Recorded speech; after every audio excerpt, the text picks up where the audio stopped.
biasa dipanggil Yaya. NIM akhiran belakang saya adalah 42. Salam kenal. Semuanya, perkenalkan nama saya Yola Indira Rahayu, biasa dipanggil Yola, dengan akhiran NIM 53. Salam kenal.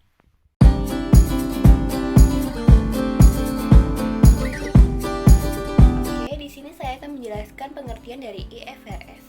IFRS menurut American Institute of Certified Public Accountants merupakan seperangkat standar akuntansi yang dikembangkan oleh Dewan Standar Akuntansi Internasional atau ISB yang menjadi standar global untuk penyusunan laporan keuangan perusahaan publik. Yang kedua ada menurut Warren Rivers 2014, yaitu seperangkat standar akuntansi global yang dikembangkan oleh International Accounting Standard Board, utang dagang dan surat berharga untuk ekuitas kepada publik yang disebut perusahaan publik. Yang ketiga ada menurut Levinda et Vandini 2014, yaitu adalah standar akuntansi internasional yang disusun oleh International Accounting Standards Board. Sebagian besar standar yang menjadi bagian IFRS merupakan standar yang menjadi bagian dari IFRS sebelumnya, merupakan International Accounting Standard atau IAS. Kesimpulannya, IFRS merupakan standar akuntansi dan pelaporan keuangan yang bersifat global sehingga terdapat seperangkat dalam pelaporan keuangan perusahaan di setiap negara. Oke, jadi kali ini kita akan membahas terkait aturan wajib IFRS, di mana terdapat aturan wajib dalam mengelola laporan keuangan di suatu perusahaan.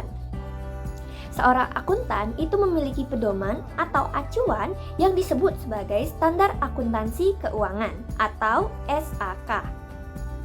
Namun, selain SAK, di Indonesia terdapat pedoman lain yang digunakan dalam mengelola laporan keuangan suatu perusahaan, yakni Pedoman Standar Akuntansi Internasional atau kita bisa sebut sebagai IFRS.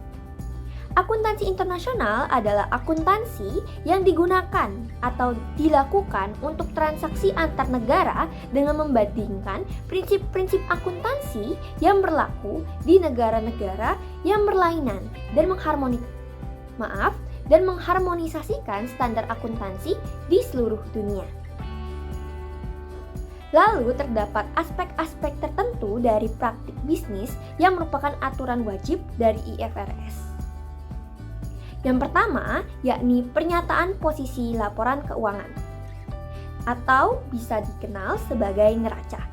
IFRS itu mempengaruhi cara di mana komponen neraca dilaporkan.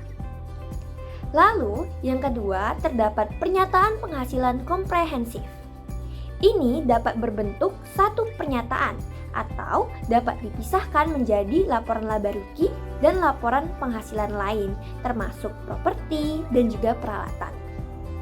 Lalu yang ketiga terdapat pernyataan perubahan ekuitas atau dikenal juga sebagai laporan laba yang ditahan. Ini mendokumentasikan perubahan laba atau laba perusahaan untuk periode keuangan tertentu. Dan yang terakhir yang kita bahas adalah laporan arus kas. Laporan ini merangkum transaksi keuangan perusahaan pada periode tertentu, memisahkan aliran kas ke dalam operasi, investasi, dan juga pembiayaan. Lalu dari penjelasan sebelumnya dapat kita simpulkan bahwa aspek penting yang menjadi aturan wajib IFRS merupakan pernyataan terhadap posisi laporan keuangan, penghasilan komprehensif, perubahan ekuitas, dan juga laporan arus kas. Manfaat penerapannya di Indonesia, IASB membuat IFRS untuk mengharmonisasikan standar akuntansi dan pelaporan keuangan di seluruh dunia yang membawa banyak manfaat jika diterapkan di suatu negara di seluruh dunia, karena akan mempermudah dalam menggunakan laporan keuangan. Menurut Kurniawan 2009 dalam Simbolon Dana Deak 2010, manfaat penerapannya yaitu 1. Meningkatkan kualitas standar akuntansi keuangan atau SAK. Kedua, mengurangi biaya SAK. Yang ketiga, ada meningkatkan kredibilitas dan kegunaan laporan keuangan. Yang keempat, meningkatkan komparabilitas pelaporan keuangan. Yang kelima, ada meningkatkan transparansi keuangan. Yang keempat, ada menurunkan biaya modal dengan membuka peluang pengumpulan dana melalui pasar modal. Yang terakhir ada meningkatkan efisiensi penyusunan laporan keuangan. Oke, jadi pembahasan kita selanjutnya adalah adopsi IFRS atau pengimplementasian pedoman IFRS di Indonesia. Tujuan adopsi IFRS adalah untuk dapat mengembangkan standar pelaporan keuangan berkualitas tinggi yang dapat diterima secara internasional.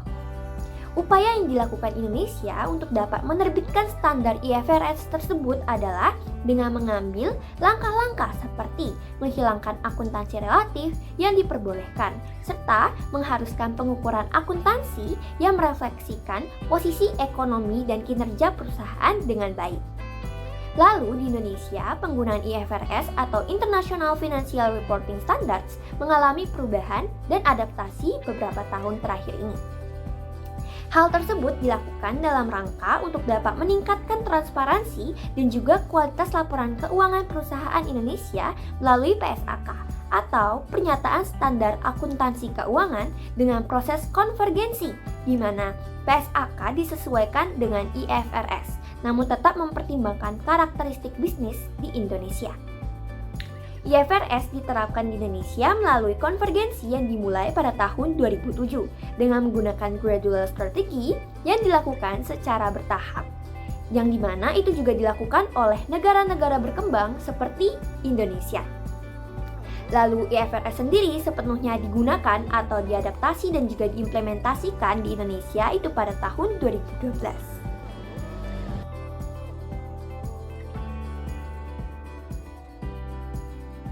Perbedaan IFRS dan PSAK. IFRS adalah standar akuntansi internasional yang digunakan di banyak negara di seluruh dunia. Di Indonesia, IFRS diterapkan sebagai konvergensi dengan PSAK.